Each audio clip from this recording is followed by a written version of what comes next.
Well, good morning, everyone. Welcome to the Center for Spiritual Living White Rock. My name is Georgia Deacon, and I'm so glad that you're here. I'm a practitioner here at CSL White Rock. And thank you for joining us today. I'm just going to give us a little moment here of an invitation to welcome you in this time and space. So if you just want to get comfortable and relax yourself, rest into this time and space.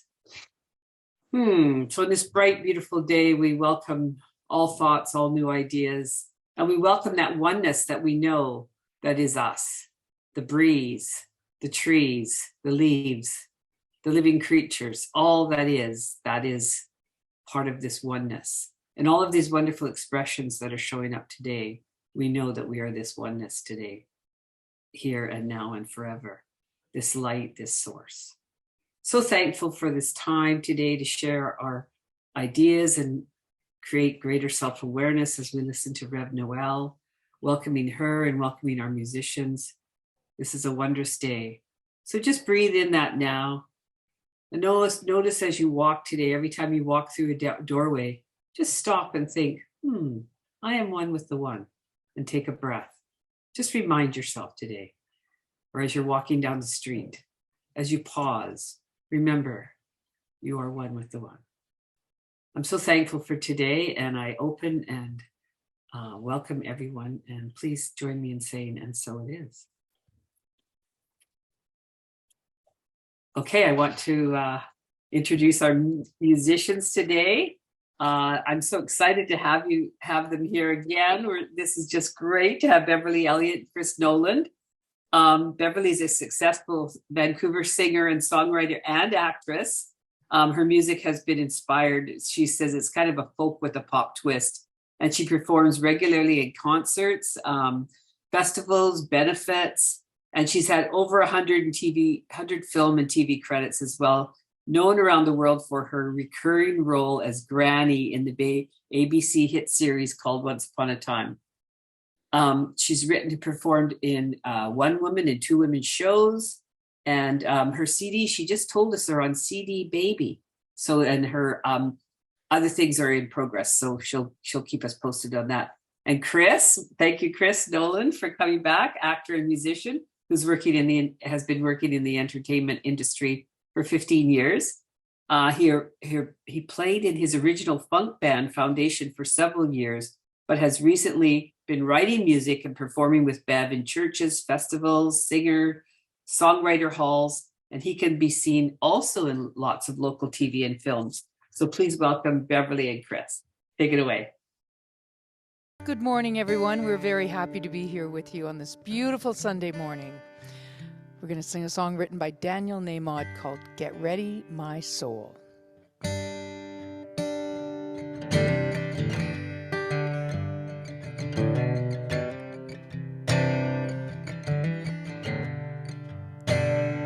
Get ready, my soul. I'm diving in. Get ready, my soul. I'm diving in to the deepest kind of love, to the sweetest kind of life. Get ready, my soul. Everything I've ever done, everything I've ever seen, everything I've lost or won,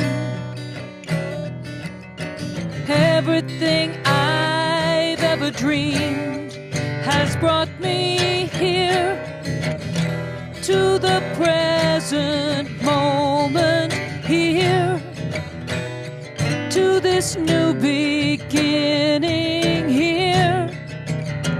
And I'm seeing life so clearly now, So get ready, my soul. I'm diving in. Get ready, my soul. I'm diving in to the deepest kind of love, to the sweetest kind of life. Get ready, my soul. Here I go, deeper, deeper, deeper than I've ever been before. Here I go, closer, closer, closer to my sacred source. And here I go, deeper, deeper, deeper than I've ever been before. Here I go, closer, closer, closer to my sacred source. So get ready, my soul. I'm diving in. Get ready, my soul. I'm diving in to the deepest kind of love, to the sweetest kind of life. Get ready, my soul. Oh.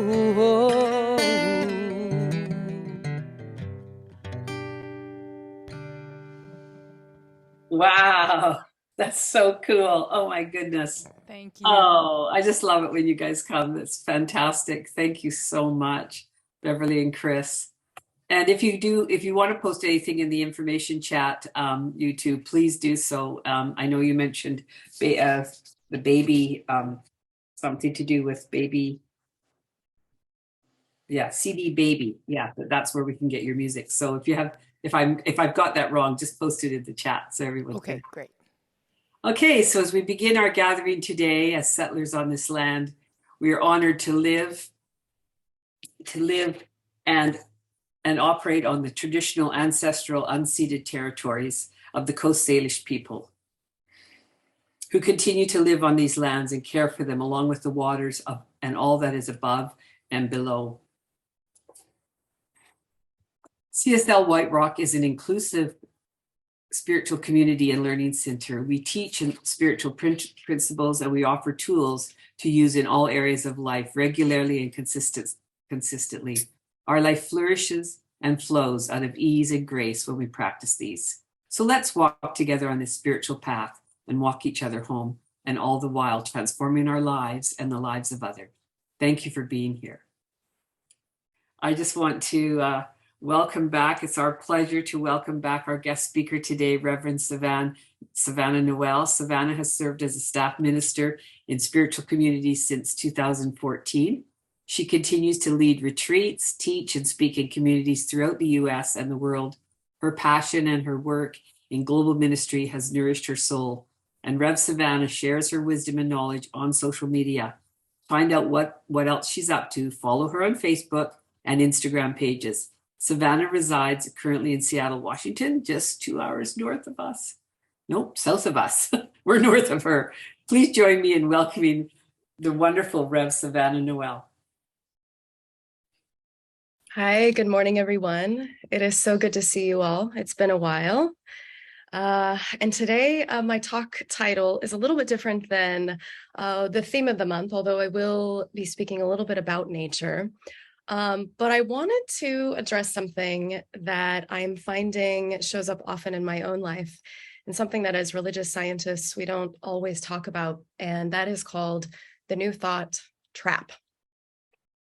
There's no question that the science of mind teaching, this New Thought philosophy, has changed the lives of thousands of people. I mean, many of you, of course, you're here because you discovered this incredible philosophy. And we consider this philosophy a liberation theology. It's a theology that gives the power back to the individual spirit, that tells us that we are not born in sin or separation, but that we are inherently divine beings with the ability to co-create and to have the life that we desire. It is, as we know, a theology of oneness, of unity. It tells us that love is the greatest power there is, and that the God of our understanding, or whatever name you might use for God, is within us, and that we have dominion over our thoughts and our attention. It also tells us that we are loved, that we are valuable, that we are connected to a source that is creative, and that there is great empowerment in that. I think that as someone who, traditionally I grew up in a faith-based tradition, of Christianity, what I love about our teaching is that it brings the responsibility back into the individual person, in that we get to look at the consciousness that we're creating all around us by doing the work within ourselves. As a child, coming into this teaching, or maybe as an adult who you might have, as people say, washed up on the shores of the community that you have come to know as your spiritual home, many people have said it just felt like home the first time that they were introduced to it. And it was the thing that was missing in their lives. It was the thing that pulled them out of maybe despair and separation. It was the thing that allowed them to see that they mattered. But it wasn't going to be without some personal ownership and responsibility, and it wasn't going to happen without some bravery. I think, however, it is a slippery slope, because it can be considered, and I want you to try to just open your mind for a moment around this idea that it can be considered as a theology of privilege. Ernest Holmes's audience back then was primarily open-minded, white, middle-class, progressive Christian folks in New England. And so on some point, on the journey, in my own study of this teaching, I was engulfed in it. And of course, it made me feel so good. Every teen camp that I went to when I was 16 years old had me addicted to this feeling of love, of being accepted by my peers, by telling me that I was amazing and that I had this spark of divinity within me, that I was not broken. It offered me this beautiful perspective on life. It gave me opportunities to travel the world, to teach this philosophy to thousands of people, giving people this sense that they are not alone, that there is something powerful that is within us that wants to create, to become more and never less than itself as us. And the part that isn't always talked about or considered is the human part of life. Questions we might ask ourselves like, how do we work with our pain? How do we work with our grief? How do we reconcile the suffering and the poverty of the world? You probably have asked these questions as you started to learn more about this teaching. How do I come to terms with my feelings of not enoughness or stagnation? I would travel to countries in my 20s, I did a lot of traveling, where I would see that as a person of a different class and privilege, I have the ability to leave it behind, to go elsewhere, to come back to my, comfortable place in, in the United States. I can turn an eye away from the atrocities because of the life I've been given. And for me, this has always been a new thought conundrum. So if we bring this down to a micro level individually in our own lives, how do we address our collective shame? That is why the works of Brené Brown and Glennon Doyle and Cheryl Strayed and Elizabeth Gilbert, some incredible feminists, has been so inspiring and impactful to my own body of work, because they do not spiritually bypass hard things. And so this month's theme, as we know, is all about nature. And for a lot of people who would consider themselves as non-religious, nature, I think, is sometimes that place where we feel most connected, where we're like, we can make sense of life. It's a beautiful metaphor. I truly feel that if we are ever in question about, life, unsure, we can always look to nature to give us some peace, to give us some inner resolve, because it is constantly in flux. It is constantly changing. It is, as I said, that great metaphor for life. Years ago, when I became a new minister, when I first kind of stepped into my own as a new minister, I remember sitting down with a colleague of mine, the incredible Dr. Roger Teal, who was the minister at Mile High Church, which is where I did all of my training. It's where I grew up in my own spiritual home. And it's also one of our largest New Thought communities. And I asked him a very bold question.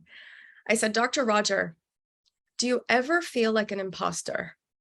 You have given hundreds of talks. You've spoken in so many places. You've taught so many classes.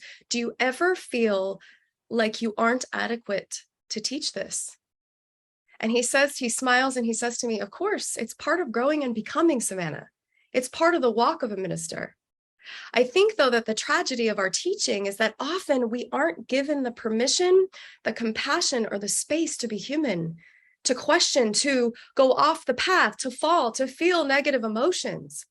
And this is the shame trap that I'm talking about. Just as evangelists, are shunned for asking too many questions, I find that it is a similar feeling within New Thought that if we are not good metaphysicians, if we are not doing our work, if we are questioning everything we've ever been taught or believed about God and life, there can be shame. We cannot uphold that religious science status quo.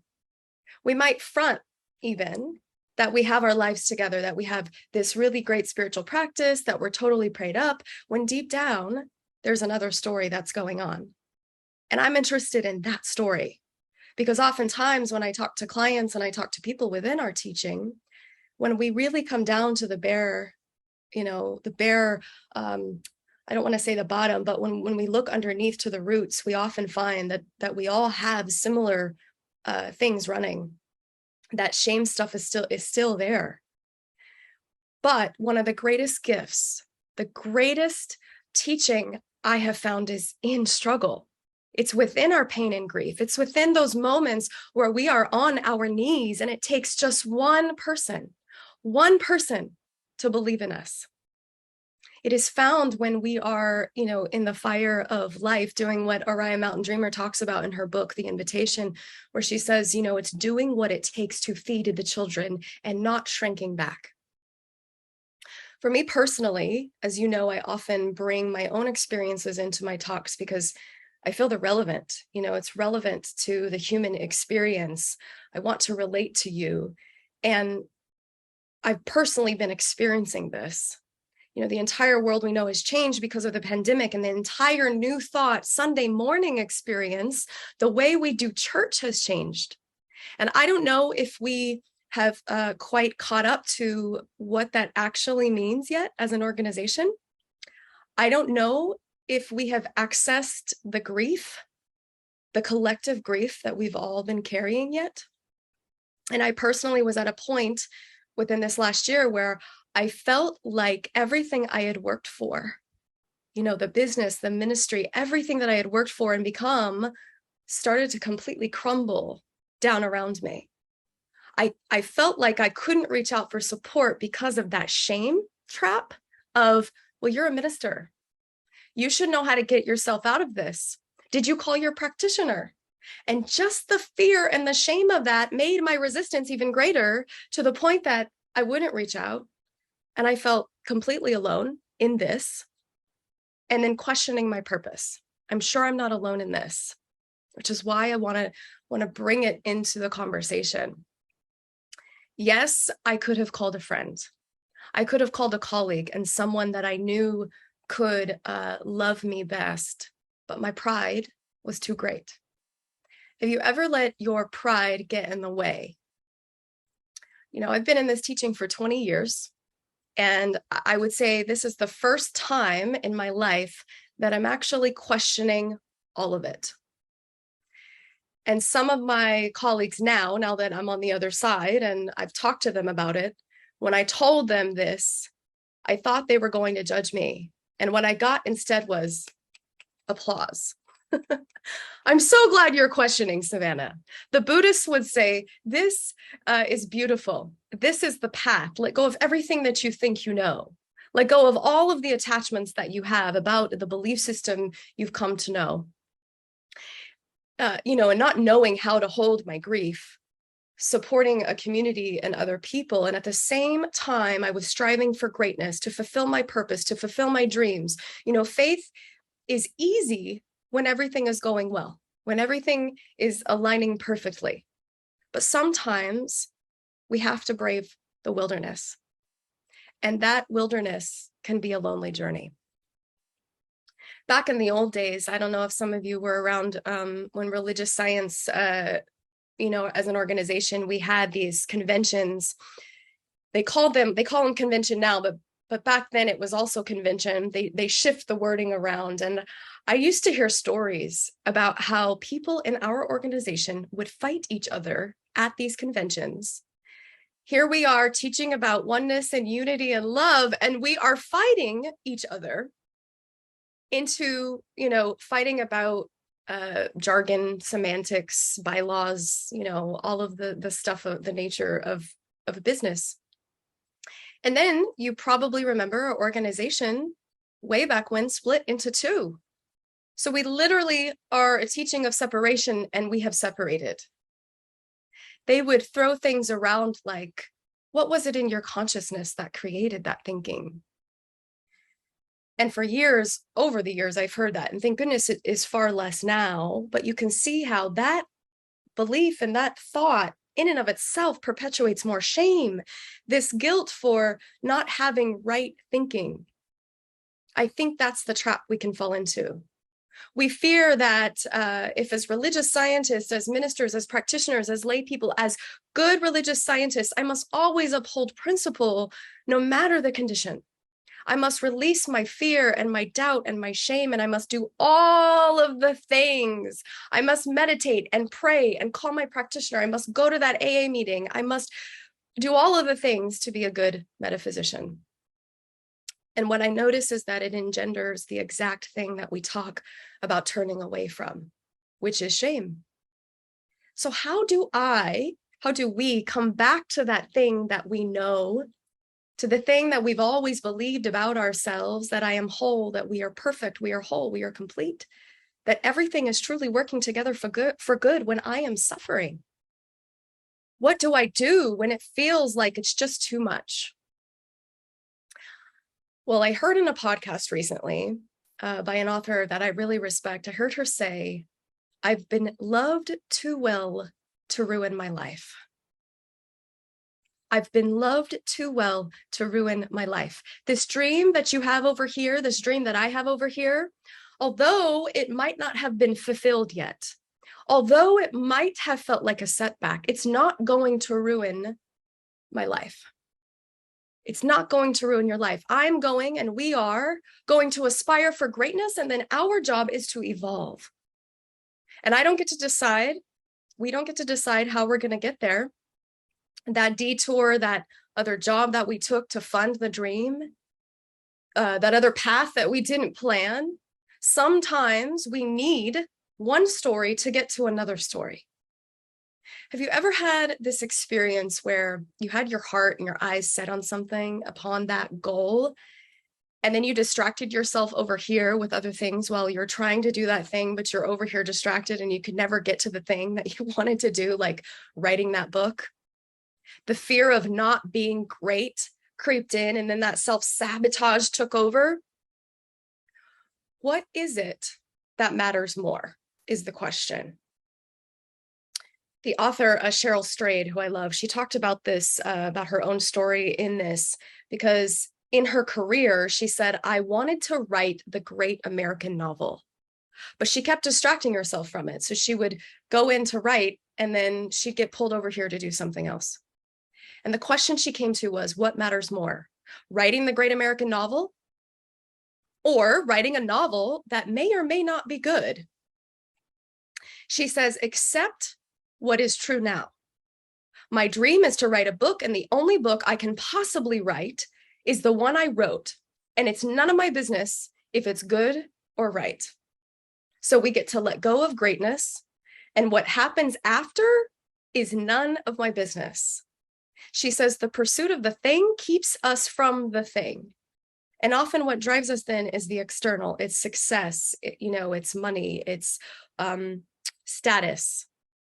She says you want to be driven by what is inside of you. And so today in this particular talk, I don't say all of these things to provoke some sort of response of pity, but I want to shine the light on the condition. Because we say in this teaching to turn away from the condition, but sometimes we cannot get from deep grief to joy in one leap of consciousness. We first have to get to willingness. We might even have to get to hope. And so maybe the condition is the thing that catapults me into wanting to become more. Maybe we get to just make it okay that we feel what we feel because it's all temporary. Years ago, I launched a 23 city speaking tour back in 2015 because the Science Mind magazine had just come out and I was on the cover and I was like, I want to maximize this opportunity. I had been living in Egypt at the time during the revolution. And I remember the name of the workshop that I gave at every single community was The Sacred Amidst the Shadow. And it was all about shadow work and how to find the sacred even in the darkest of places. That was back in 2015. And the interesting thing is I think to where I am now, and I didn't really know what it meant then to know the sacred until now. The sacred is there while we're sitting in that discomfort when we want to bury it, we want to hide it, we want to run from it. The sacred is in our silent moments of introspection when we're facing a health challenge or when someone has left us, when a relationship ends. The sacred is still there, sometimes as this whisper or a gentle nudge in the breeze. And what I'm coming to know now and what I want to impart to you in this message is this, of what you can take with you from this is every minister, every practitioner, every human being has shame. We all have those feelings of pain and anger and hard thoughts. And I am not alone in this, and neither are you. But what it means is we get to practice radical acceptance, accepting each moment, taking a step, and then another step. And you've heard it said to take one step at a time, and it literally is this. We can do the hard things that are being placed upon us. And even if we can't believe it's working for us, we always say it's working for our good. Even if you can't believe it's working for us and that a higher power has got us, we just keep taking another step. It's okay to be where you are. It's okay to question. It's okay to not know what's next. It's okay to feel everything you feel. It's okay right now to not be a good metaphysician. It's okay right now to be wherever you are. And the thing that you're meant to do, the thing that is yours to do, will become clear to you even and especially if it isn't amazing. So you might say to yourself, come what may. Maybe you've outgrown the life you've been living. Maybe you've outgrown the relationship or the job. And that can feel really dark and uncertain. But maybe you're growing into something more amazing now. And if you find yourself falling into that shame trap that I'm talking about, we get to give ourselves some grace, some inner peace, because I remind myself, the Dalai Lama probably has bad days too. And it's sometimes about leaning into the knowing. Glennon Doyle, who is also another amazing author, wrote a book called Untamed. And she explains the knowing like this. I love this. She says, if I'm willing to sit in the stillness with myself, I always know what to do. that the answers are never out there. They are as close as my breath and as steady as my heartbeat. All I have to do is to stop flailing, sink below the surface, and feel for the nudge and the gold. Then I have to trust it, no matter how illogical or scary the next right thing seems, because the more consistently, bravely, and precisely I follow that inner knowing, the more precise and beautiful my outer life becomes. So how is it that we know? How to know? Well, a moment of uncertainty arises within us. We breathe. We turn inward and we sink. And then we feel around in that sinking for the knowing. We do that right next thing. We do the next thing that it nudges us towards, and we just let it stand. We don't try to explain it. We just let it stand. And she says, we repeat it forever. I can do that. I think you can do that too. A dear friend and colleague said to me recently, you know, Savanna, perhaps you need to divorce God. Maybe you need to fire her and find a new one.